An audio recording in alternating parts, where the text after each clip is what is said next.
As a retail investor अगर आपका long term का विजन है तो आपके लिए फ्लेक्सी कैप कैटेगरी और मल्टी कैप कैटेगरी में से कौन सा बेहतर ऑप्शन हो सकता है, इसके रिगार्डिंग इस वीडियो में डिटेल में बात करने जा रहे हैं। ये वीडियो डेडिकेटेड है एक प्रश्न पर जो कि पूछा गया श्री जितेंद्र सर के द्वारा। इनके साथ ही साथ इन्होंने एक और प्रश्न पूछा हुआ है कि स्मॉल कैप कैटेगरी और माइक्रो कैप कैटेगरी में से कौन सा बेस्ट ऑप्शन हो सकता है लॉन्ग टर्म के लिए। हालांकि इस वीडियो में हम लोग स्मॉल कैप और माइक्रो कैप पर फोकस नहीं करेंगे, सिर्फ मल्टी कैप और फ्लेक्सी कैप में से कौन सा बेस्ट ऑप्शन है उस पर हम लोग बात करने वाले हैं, क्योंकि एक ही वीडियो में अगर दोनों टॉपिक पर बात करेंगे तो वीडियो बहुत ज़्यादा लंबी हो जाएगी। इस स्मॉल कैप और माइक्रो कैप के कंपेरिजन के बारे में किसी अन्य वीडियो में बात करेंगे। और सर के द्वारा ये बोला गया है कि लॉन्ग टर्म का मतलब इनका 20 साल से भी ऊपर का टाइम होराइजन है। तो जब आपका इतना लंबा टाइम होराइजन होता है तो मल्टी कैप और फ्लेक्सी कैप में से कौन सा बेहतर ऑप्शन हो सकता है, इसके रिगार्डिंग पूरे फैक्ट और डिटेल के साथ बात करने जा रहे हैं। अंत तक जोड़े रहिएगा। नमस्कार दोस्तों, मेरा नाम है नीरज, आप देख रहे हैं फिनोबिट यूट्यूब चैनल। अगर आप इस चैनल पर पहली बार विजिट कर रहे हैं तो इसको सब्सक्राइब करते हुए बेल आइकन को प्रेस करना ना भूलें। जब आपका 10 साल 15 साल 20 साल इतना लंबा पीरियड होता है तो उस दौरान अगर आप बिल्कुल श्योर हैं कि आपके इस पैसे को जो कि आप इन्वेस्ट करने वाले हैं उसका 20 साल तक मुझे कोई ज़रूरत ही नहीं पड़ेगी, तो स्मॉल कैप कैटेगरी से बेस्ट ऑप्शन कोई हो ही नहीं सकता लॉन्ग टर्म के लिए। ठीक है, क्योंकि स्मॉल कैप कैटेगरी में ही वो कैपेबिलिटी है कि आपके पैसे को मल्टीप्लाई कर पाए, कई गुना वो बना सकता है। लेकिन कई बार देखा गया है कि जो रिक्वायरमेंट होती है म्यूचुअल फंड में इन्वेस्टमेंट करने से पहले, वो बेसिक रिक्वायरमेंट जो रिटेल इन्वेस्टर हैं वो फुलफिल नहीं करते हैं। जैसे कि आपके पास इमरजेंसी फंड है या नहीं। 90% लोग इमरजेंसी फंड को पहले से क्रिएट नहीं करते हैं और म्यूचुअल फंड में अपना पूरा पैसा इन्वेस्ट करते हैं और जब भी पैसे की जरूरत पड़ती है तो वो वहाँ से निकाल रहे होते हैं। इसके अलावा अगर आपने अपने मेडिकल इमरजेंसी के लिए अलग से फंड या फिर मेडिकल हेल्थ इंश्योरेंस वगैरह नहीं ले रखा है तो भी आपके लिए ये 20 साल आप मान करके तो चल रहे हैं, लेकिन बीच में आपको पैसे निकालने की जरूरत पड़ सकती है। तो अगर आपने अपना हेल्थ इंश्योरेंस करा रखा है, आपकी फैमिली पूरी तरीके से आप पर डिपेंडेंट है, उस कंडीशन में आपने अपना लाइफ इंश्योरेंस भी करा रखा है, इसके अलावा इमरजेंसी फंड भी आपने बना रखा है। अगर इन सभी के बाद अगर आपका 20 साल का टाइम होराइजन है तो no doubt small cap category से बेस्ट ऑप्शन आपके लिए कोई भी नहीं हो सकता। लेकिन अगर ये तीनों चीज़ें आपने नहीं करा रखी है, मतलब कि अपना लाइफ इंश्योरेंस नहीं करा रखा है, अपने मेडिकल कवर नहीं ले रखा है, इसके अलावा आपने इमरजेंसी फंड नहीं ले रखा है, तो 20 साल का टाइम होराइजन के साथ ही साथ आपको इन 20 सालों में कई बार पैसे की, मोटे पैसे की जरूरत पड़ेगी और आप अपने म्यूचुअल फंड से रिडीम कर रहे होंगे। अब जब हमें बार बार रिडीम करने की जरूरत पड़ती है तो हमें एक ऐसे फंड की तलाश होनी चाहिए जो कि कम वोलेटाइल हो। क्यों? क्योंकि स्मॉल कैप कैटेगरी आज अगर 40%, 50%, 60% रिटर्न दे रहा है तो हो सकता है अगले साल -10% भी रिटर्न दे दे, क्योंकि वो सबसे ज़्यादा वोलेटाइल है। वहीं पर अगर आप फ्लेक्सी कैप, मल्टी कैप की तरफ जाएंगे तो वो थोड़ा सा कम वोलेटाइल होता है स्मॉल कैप की तुलना में। तो अगर आपने तीनों अपनी रिक्वायरमेंट नहीं कर रखी है तो आपको फ्लेक्सी कैप और मल्टी कैप की तरफ जाने के लिए सोचना चाहिए। और अगर तीनों रिक्वायरमेंट आपकी पहले से कंप्लीट है तो उस कंडीशन में 20 साल से ऊपर अगर आपका टाइम होराइजन है तो आप 100% पैसा स्मॉल कैप में रख सकते हैं। यहां तक क्लियर हो गया? चलिए अब बात कर लेते हैं। 99% जो रिटेल इन्वेस्टर्स होते हैं वो तीनों रिक्वायरमेंट को फुलफिल नहीं करते हैं और इस वजह से केवल स्मॉल कैप में पैसा रखना उनके लिए बहुत ज़्यादा रिस्की हो जाता है। अभी नवंबर 2024 का आपने SIP स्टॉपेज रेशियो देखा होगा जो कि लगभग 80% के आसपास पहुंच चुका है। यानी 100 लोग अगर नया SIP इन्वेस्टमेंट स्टार्ट कर रहे हैं, पोर्टफोलियो बना रहे हैं, उसमें से 80 लोग अपनी SIP को बंद कर दे रहे हैं। ये क्यों हो रहा है? क्योंकि मार्केट में थोड़ा सा करेक्शन आता है तो रिटेल इन्वेस्टर जो कि पूरे अवेयरनेस के साथ मार्केट में नहीं आए हुए हैं वो अपनी SIP को बंद कर देते हैं और मार्केट से निकल जाते हैं। ये हमेशा होगा और इस 20 साल में आपको ऐसे सैकड़ों बार मौके मिलेंगे, ऐसे आपको करेक्शन का पीरियड मिलेगा जब आपको लगेगा कि मेरा पूरा पैसा कहीं जीरो ना हो जाए। तो उस कंडीशन में अगर आपने पूरे तीनों रिक्वायरमेंट को कंप्लीट कर रखा है तो आप 100% पैसा स्मॉल कैप में डाल सकते हैं, भले ही मार्केट कितना भी करेक्ट क्यों ना हो जाए। 20 साल में स्मॉल कैप ही सबसे ज़्यादा रिटर्न बना करके देगा। लेकिन अगर तीनों रिक्वायरमेंट पूरी नहीं है तो उस कंडीशन में मल्टी कैप और फ्लेक्सी कैप पर आपको जाना चाहिए। अब बात करते हैं दोनों में से कौन सा बेस्ट ऑप्शन हो सकता है। फ्लेक्सी कैप में टोटल 39 म्यूचुअल फंड हैं और पिछले 5 साल के रिटर्न के हिसाब से मैं अगर अरेंज करूं तो टॉप 5 म्यूचुअल फंड आप अपने स्क्रीन पर देख पा रहे होंगे। पहला है क्वांट फ्लेक्सी कैप जिसने लगभग 32.5% का पिछले 5 साल में एनुअलाइज रिटर्न बना करके दिया है। दूसरे नंबर पर आता है पराग पारिक फ्लेक्सी कैप जिसने लगभग 26% एनुअलाइज रिटर्न बना करके दिया है। GM फ्लेक्सी कैप तीसरे नंबर पर आता है 5 साल के रिटर्न के मामले में जिसने लगभग 25.5%। HDFC फ्लेक्सी कैप लगभग 23.5% और 5वें नंबर पर फ्रैंकलिन इंडिया फ्लेक्सी कैप आता है जो कि लगभग 23.25% के आसपास एनुअलाइज रिटर्न बना करके दे रहा है। ये फ्लेक्सी कैप का है। अगर मैं मल्टी कैप की बात करूं, मल्टी कैप में टोटल 30 म्यूचुअल फंड्स अवेलेबल हैं जिसमें से पिछले 5 साल का अगर रिटर्न वाइज हम लोग देखें तो क्वांट एक्टिव फंड जो है वो लगभग 30% एनुअलाइज रिटर्न बना करके दिया हुआ है। महिंद्रा मैन्युलाइफ की बात करें तो लगभग 26.5%, बड़ौदा बीएनबी तीसरे नंबर पर आता है 25-25% के आसपास, निपॉन इंडिया 25% के आसपास और इन्वेस्को इंडिया लगभग 24.5% के आसपास रिटर्न बना करके दिया हुआ है। तो अगर आप यहाँ पर लोएस्ट परफॉर्म करने वाले टॉप 5 में लोएस्ट परफॉर्म करने वाले का अगर रिटर्न देखेंगे मल्टी कैप में तो वो फ्लेक्सी कैप से ज़्यादा है। थोड़ा सा दोनों के बीच में इन्वेस्टमेंट स्ट्रेटजी में डिफरेंस होता है, इसको आप पहले समझ लीजिए। फ्लैक्सी कैप की अगर हम लोग बात करें तो फ्लैक्सी कैप में कोई भी रिस्ट्रिक्शन नहीं है फंड मैनेजर के ऊपर, वो चाहे तो लार्ज कैप, मिड कैप और स्मॉल कैप में किसी में भी पूरा का पूरा पैसा उठा करके डाल सकता है। सिर्फ शर्त ये होती है कि इक्विटी में आपका मिनिमम 65% होना चाहिए। तो इक्विटी लार्ज भी है, इक्विटी मिड भी है, इक्विटी स्मॉल भी है। तो अगर पूरा का पूरा पैसा उठा करके लार्ज कैप में डाल दिया जाए फिर भी ये इस क्राइटेरिया को फुलफिल कर रहा है, पूरा का पूरा पैसा उठा करके मिड में डाल दिया जाए तो भी ये इस क्राइटेरिया को फुलफिल कर रहा है, और पूरा का पूरा पैसा उठा करके स्मॉल कैप में भी डाला जा सकता है, ठीक है। लेकिन अगर हम लोग बात करें मल्टी कैप की तो मल्टी कैप में काफ़ी रिस्ट्रिक्शन होता है फंड मैनेजर के ऊपर। अब ये रिस्ट्रिक्शन क्या है, लार्ज कैप, मिड कैप और स्मॉल कैप में तीनों में कम से कम 25-25% आपका पैसा जाना चाहिए, कम से कम 25-25% टोटल कॉर्पस का। बाकी का जो 25% बचा वो फंड मैनेजर के ऊपर है, वो लार्ज में, मिड में, स्मॉल में या फिर इक्विटी ओरिएंटेड इंस्ट्रूमेंट्स में या फिर डेट इंस्ट्रूमेंट्स में इन्वेस्ट कर सकता है। और इसमें भी अगर वो चाहे तो 65% इक्विटी में डाल करके बचा हुआ 35% जो है वो लार्ज, मिड, स्मॉल या फिर डेट में डाल सकता है। यहाँ तक क्लियर हो गया। अब यहाँ से आप समझ पाएंगे कि मिनिमम जो आपका पैसा है मल्टी कैप में वो मिड कैप और स्मॉल कैप में जा रहा है। मिनिमम 50% पैसा, टोटल इन्वेस्टमेंट अमाउंट का 50% पैसा आपका मिड कैप और स्मॉल कैप में जा रहा है। तो और यहां पर अगर आप देखेंगे फ्लैक्सी कैप में तो ये इस तरीके का कोई भी रिस्ट्रिक्शन नहीं है। तो फंड मैनेजर क्या करते हैं, लार्ज कैप में 50% से ज़्यादा एक्सपोजर रख देते हैं फ्लैक्सी कैप में।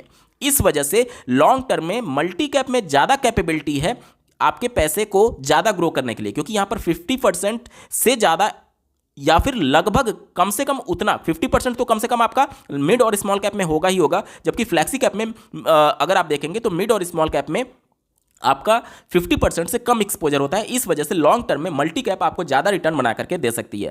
इसके अलावा ये फंड ज़्यादा वोलेटाइल भी होगा फ्लैक्सी कैप से। क्यों? क्योंकि यहाँ पर 50% से ज़्यादा एक्सपोजर जो है वो लार्ज कैप का है जो कि थोड़ा स्टेबल होगा, और यहाँ पर 50% से ज़्यादा एक्सपोजर मिड और स्मॉल कैप का है जो कि ज़्यादा वोलेटाइल होगा। यानी ये मार्केट करेक्शन में कम गिरेगा और ये मार्केट करेक्शन में ज़्यादा गिरेगा। यानी कि जो मल्टी कैप का ग्राफ होगा वो कुछ इस तरीके से ऊपर की तरफ बढ़ेगा, वहीं पर अगर आप फ्लैक्सी कैप की बात करेंगे तो वो कुछ इस तरीके से ऊपर बढ़ेगा। मतलब कि ये कम वोलेटाइल है, ये ज़्यादा वोलेटाइल है। और जब भी आप लॉन्ग टर्म की बात करते हैं तो ज़्यादा वोलेटाइल फंड आपके पैसे को ज़्यादा ग्रोथ देता है। क्यों? क्योंकि अगर आप यहाँ पर एसआईपी मोड में इन्वेस्टमेंट कर रहे होंगे तो यहाँ पर ऊपर भी आपका पैसा कट रहा है और नीचे भी लगातार बार बार नीचे वो जाएगा करेक्शन पीरियड में, तो आपका पैसा तेजी से ग्रो होगा। क्यों? क्योंकि जब मार्केट करेक्ट होगी तो उस समय एनएवी का रेट क्या हो जाएगा, कम हो जाएगा, और एनएवी का रेट कम होने से आपके ज़्यादा यूनिट्स एक्यूमुलेट होंगे फ्लैक्सी कैप की तुलना में। इसी वजह से लॉन्ग टर्म में मल्टी कैप जो है, जो कि थोड़ा वोलेटाइल है फ्लैक्सी कैप से, वो आपको अच्छा खासा रिटर्न बना करके दे सकता है। अब अच्छा खासा कहने का मतलब ये नहीं हो जाएगा कि 4% 5% का गैप हो जाएगा,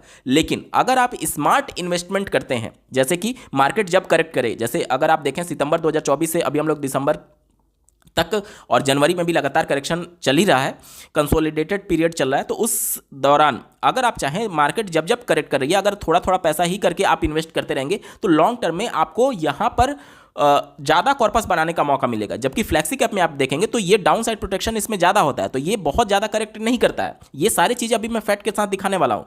तो लॉन्ग टर्म के लिए फ्लैक्सी कैप की तुलना में मल्टी कैप का आपके लिए ज़्यादा बेहतर ऑप्शन हो सकता है। यहाँ पर मैं कुछ डेटा आपके सामने रखना चाहता हूँ, जो चीज़ें मैंने बताई एक बार उसको क्रॉस वेरीफाई कर लेते हैं। देखिए, क्वांट फ्लैक्सी कैप की बात करें तो पिछले 5 साल में इनका परफॉर्मेंस सबसे ज़्यादा है। और अगर इनके फंड डिस्ट्रीब्यूशन की मैं बात करूँ, देखिए यहाँ पर फंड डिस्ट्रीब्यूशन आप ध्यान से देखिएगा।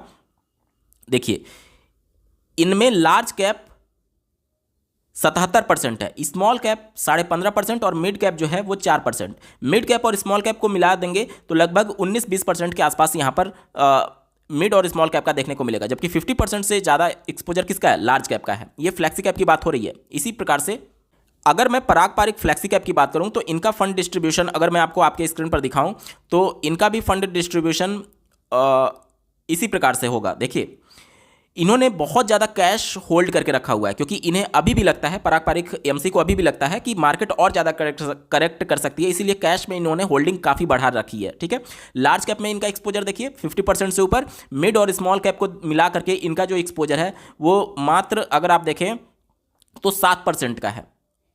सिर्फ 7% मिड और स्मॉल कैप मिलाकर के ये इन्वेस्ट किए हुए हैं, बाकी का बाकी पूरा पैसा ये लार्ज कैप में डाले हुए हैं और कैश होल्डिंग भी बहुत ज़्यादा इन्होंने रख रखी है। वहीं पर अगर मल्टी कैप की बात करें तो मल्टी कैप में मैंने आपको बता रखा है कि मिनिमम आपका 50% तो मिड और स्मॉल में जाएगा ही जाएगा, क्योंकि 25-25-25 का ब्रैकेट यहाँ पर रिस्ट्रिक्शन के तौर पर है। तो यहाँ पर आप देख सकते हैं, देखिए लार्ज कैप में मिनिमम 25% जाना चाहिए, तो निपॉन इंडिया मल्टी कैप में मिनिमम 25%, मैक्सिमम कितना भी रख सकते हैं। ठीक है, और स्मॉल में भी मिनिमम 25% और मिड में भी मिनिमम 25%। तो देखिए ये 25 और ये मिला करके लगभग 55% के आसपास मिड और स्मॉल कैप में जा रहा है और लगभग 42.2% इसमें जा रहा है और लगभग कैश होल्डिंग इनकी 1.2% है। तो यहां से आप समझ पाएंगे कि मल्टी कैप में जो इन्वेस्टमेंट है वो आपका बराबर बराबर मिनिमम ब्रैकेट रखा गया है लार्ज, मिड और स्मॉल कैप में। ठीक है, वहीं पर अगर आप फ्लेक्सी कैप की बात करेंगे तो कोई रिस्ट्रिक्शन नहीं है, फंड मैनेजर चाहे तो 100% पैसा लार्ज में डाल सकता है।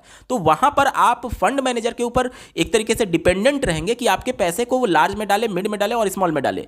तो अगर आप अपना मिड और स्मॉल में एक्सपोजर ज़्यादा रखना चाहते हैं तो उसके लिए तो आपको मल्टी कैप में ही आना होगा, क्योंकि यहां पर ही आपको मिनिमम 25% और मिनिमम 25% लार्ज, मिड और स्मॉल में देखने को मिलेगा, जो कि फ्लेक्सी कैप में मिसिंग है। और जब ये अगर मैं बात करूं यहां पर मल्टी कैप की, तो चूंकि यहां पर मिड और स्मॉल कैप का एक्सपोजर मिलाकर के कम से कम 50% रहेगा ही रहेगा, इसलिए इनका डाउन साइड प्रोटेक्शन जो होता है वो कम होता है फ्लेक्सी कैप की तुलना में। जैसे कि पिछले एक महीने में इनका परफॉर्मेंस देखेंगे तो देखिए इनका निगेटिव में रिटर्न रहा है 0.8% का। 3 महीने में अगर इनका परफॉर्मेंस देखेंगे तो 5.5% निगेटिव में रिटर्न ये जनरेट कर रहा है। वहीं पर अगर मैं पराग पारिक फ्लेक्सी कैप की बात करूं, ये निपॉन इंडिया मल्टी कैप था जिसमें मिनिमम 25-25-25 लार्ज, मिड और स्मॉल कैप शामिल था, जबकि अगर मैं पराग पारिक फ्लेक्सी कैप की बात करूं, आंकड़े आप अपने स्क्रीन पर देख पा रहे होंगे, पराग पारिक फ्लेक्सी कैप का पिछले कुछ महीनों में अगर हम लोग परफॉर्मेंस देखें कि सितंबर से जब से मार्केट में करेक्शन हो रही है कैसा ये परफॉर्म कर रहा है, तो यहां पर देख पा रहे होंगे एक महीने में इसने पॉजिटिव रिटर्न दिया, जबकि निपॉन इंडिया का मल्टी कैप निगेटिव रिटर्न दे रहा था।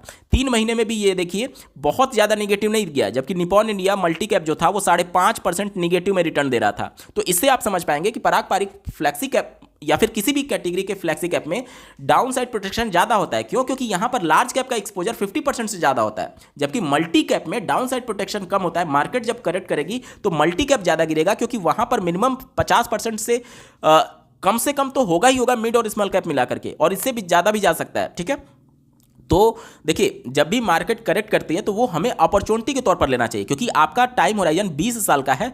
20 साल से पहले अगर आप अपने पैसे को नहीं निकालना चाहते हैं, उस दौरान जब मार्केट करेक्ट होगी तो आपको अपॉर्चुनिटी दे रहा है मार्केट कि आप और ज़्यादा यहाँ पर लमसम करिए, क्योंकि जब आप गिरावट में लमसम करेंगे तो आपके ज़्यादा यूनिट्स एक्यूमुलेट होंगे और लॉन्ग टर्म में वो ज़्यादा अच्छा रिटर्न बना करके देंगे, जो कि फ्लेक्सी कैप में आपको ये मौका नहीं मिलेगा, क्योंकि फ्लेक्सी कैप तो कम गिर रहा है तो उसके एनएवी भी आपको हाई ही मिलेंगे, मार्केट करेक्ट हो या फिर ना करेक्ट हो। जबकि मल्टी कैप में देखेंगे तो वो ज्यादा गिरेगा, क्योंकि वोलेटाइल है, मिड और स्मॉल में ज्यादा एक्सपोजर होने की वजह से, इसलिए उसके एनएवी आपको लो में मिलेंगे। और लॉन्ग टर्म में यही चीजें जब आप मार्केट करेक्शन पीरियड में जब लमसम के तहत इन्वेस्टमेंट करते हैं, यही चीजें आपके पूरे पैसे को और ज्यादा ग्रो करने में मदद करती है। तो ओवरऑल अगर हम लोग देखें तो लॉन्ग टर्म में मल्टी कैप ज्यादा बेहतर प्रदर्शन कर सकता है फ्लेक्सी कैप की तुलना में। ठीक है, फिर से मैं आपको बता दूं कि अगर आपने अपने तीनों रिक्वायरमेंट को पहले से फुलफिल कर रखा है, जैसे कि आप अपना टर्म इंश्योरेंस करा रखे हैं, इसके अलावा आपने अपना हेल्थ कवर ले रखा है और इमरजेंसी फंड आपने मैनेज कर रखा है, मेडिकल सारे कवर्स हैं, तब आप इन दोनों कैटेगरी को कंसीडर मत करिएगा, स्मॉल कैप ही आपके लिए बेस्ट ऑप्शन होगा। लेकिन अगर आप कि ये तीनों रिक्वायरमेंट कंप्लीट नहीं है और बीच में कभी भी पैसा निकालने की जरूरत पड़ सकती है, मार्केट करेक्ट होने पर अगर आपको डर लगता है, तो उस कंडीशन में आप फ्लेक्सी कैप और मल्टी कैप को कंसीडर कर सकते हैं। और इन दोनों में ज्यादा वोलेटाइल मल्टी कैप होगा और रिटर्न बनाने की भी क्षमता इसमें फ्लेक्सी कैप की तुलना में ज्यादा होगी। वहीं पर अगर आप डाउन साइड प्रोटेक्शन की बात करेंगे तो ज्यादा डाउन साइड प्रोटेक्शन आपको फ्लेक्सी कैप में देखने को मिलेगा। उम्मीद करता हूं आपके सारे डाउट्स क्लियर हो चुके होंगे। बावजूद इसके अगर आपका कोई प्रश्न रह जाता है तो कमेंट के माध्यम से पूछ सकते हैं। आपको यह वीडियो कैसा लगा, मेरा एफर्ट कैसा लगा, कमेंट के माध्यम से जरूर बताइएगा। और ऐसे ही महत्वपूर्ण अपडेट के लिए चैनल को सब्सक्राइब करना ना भूलें। इस वीडियो को देखने के लिए आपका बहुत बहुत धन्यवाद। भगवान करे आपका दिन शुभ हो।